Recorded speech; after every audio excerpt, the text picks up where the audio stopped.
A igreja precisa de proteção em diversas situações. Aliás, vocês devem se lembrar que a figura do bispo monárquico, já ouviram falar dessa figura, o bispo monárquico? O que é o bispo monárquico? O bispo monárquico é o pastor único da igreja, é o pastor só da igreja, porque no Novo Testamento nós percebemos que as igrejas, geralmente, não todas, mas geralmente, elas tinham um colégio pastoral. As igrejas tinham um grupo de pastores que as lideravam.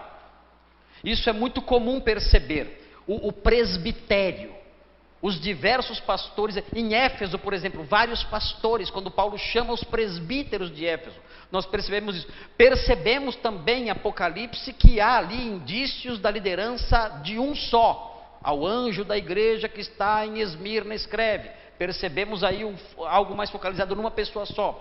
Mas o que predominava no Novo Testamento era o ministério conjunto de pastores. Nós percebemos isso.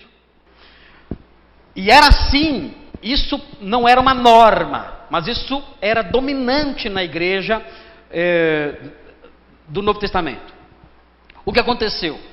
O que aconteceu é que há um hiato entre os últimos escritos do Novo Testamento, por volta do ano 80, 85, e os primeiros escritos do segundo século, com as cartas de Inácio de Antioquia. Então você vê os escritos de João, os escritos dos joaninos, por volta do ano 85, e as cartas de Inácio por volta do ano 110, 107, 110. Então você vê aí um hiato de mais ou menos 25 anos. E quando nós encontramos o ministério pastoral no começo do século II, nós percebemos que a norma não era mais um colégio episcopal. A norma era o bispo monárquico. Era a igreja ter um pastor só. E a grande questão dos historiadores é a seguinte: por que houve essa mudança? Por que houve essa transição nesses 25 anos? Por que houve essa transição do colégio episcopal para o bispo monárquico, com um líder só? Que é o que ficou. Hoje em dia a maior parte das igrejas tem um pastor só. O que aconteceu para que houvesse essa transformação na liderança eclesiástica? E parece, o senso comum é o seguinte: olha, esse período de transição, nesses 25 anos, o horizonte que a igreja viu em torno de si se escureceu, as ameaças se tornaram muito intensas, as perseguições começaram a ser muito mais constantes, o Estado começou a olhar mais para a igreja como uma ameaça. Nós percebemos isso através de escritos antigos, como os escritos de Plínio Jovem. E então, por causa disso, então, a igreja precisou olhar para um líder que exercesse a função de protetor, que fosse alguém que eles pudessem olhar, uma pessoa só, para que eles pudessem olhar e ouvir dele o seguinte: façam isso e não aquilo, se protejam desta maneira e não daquela. A necessidade de proteção fez com que houvesse o enaltecimento de uma figura só dentro da igreja, como o líder solitário ali, o bispo monárquico. Isso era ideal? Talvez não. Mas o que isso mostra para a nossa visão, a teologia pastoral, é que na igreja antiga, quase primitiva, ali pertinho do século II, a noção de que o pastor tinha o dever, e de fato tem, o dever de proteger a igreja de perigos externos, era muito real. E nós percebemos isso, fundamentos disso no Novo Testamento. O pastor proteger a igreja de perigos reais. Nós veremos isso um pouquinho quando olharmos aí alguns versículos da carta de Judas. O pastor tendo, a igreja, ela sofre ameaças de fora e de dentro. E o pastor tem o dever de protegê-la. E é interessante notar isso. Os lobos que se infiltram na igreja sabem disso mais do que as ovelhas. Eles sabem. Eu sei que eles sabem. Eu sei que eu conheço um monte de lobo. E eles sabem. Eu noto na minha igreja, quando chega alguém estranho, eu sei se é lobo ou não na primeira vez que eu vejo. Sabe como eu sei?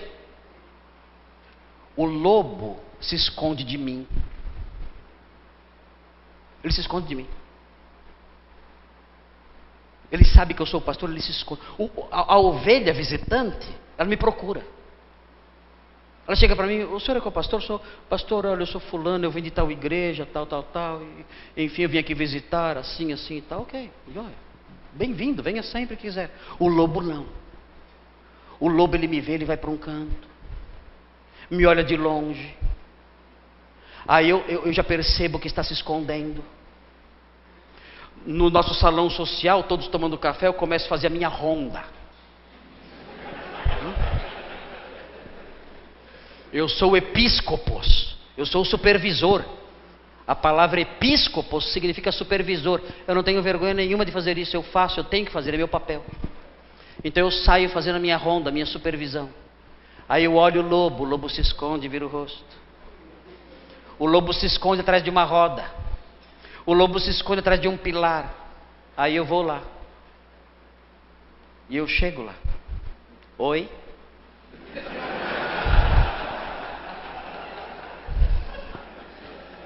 Tudo bem? De onde você veio? Você é crente? Você é crente? De que igreja? Você é ovelha ou você é lobo? Eu sou ovelha. Você é ovelha? Fala mé.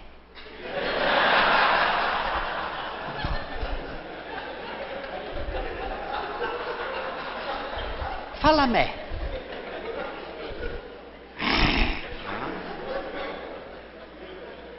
Isso aí não é mé. Fala mé. Você é lobo. Conheço o lobo. Eu estou nessa faz muito tempo. Eu sinto cheiro de lobo. Sinto cheiro. Ó, lobo, vamos fazer o seguinte. Vamos fazer um acordo com você. Eu geralmente não converso com lobo. Geralmente eu não tenho papo com lobo. Lobo eu trato de um jeito só. Vamos fazer o seguinte. Vou ser bonzinho hoje. Eu estou bem hoje. Vou fazer o seguinte. Você vai ficar aqui. E você vai ouvir a verdade aqui. E você vai aprender a verdade aqui. Se você se curvar à verdade aqui, se submeter ao que é ensinado aqui, a palavra de Deus, ótimo. Você vai virar ovelha.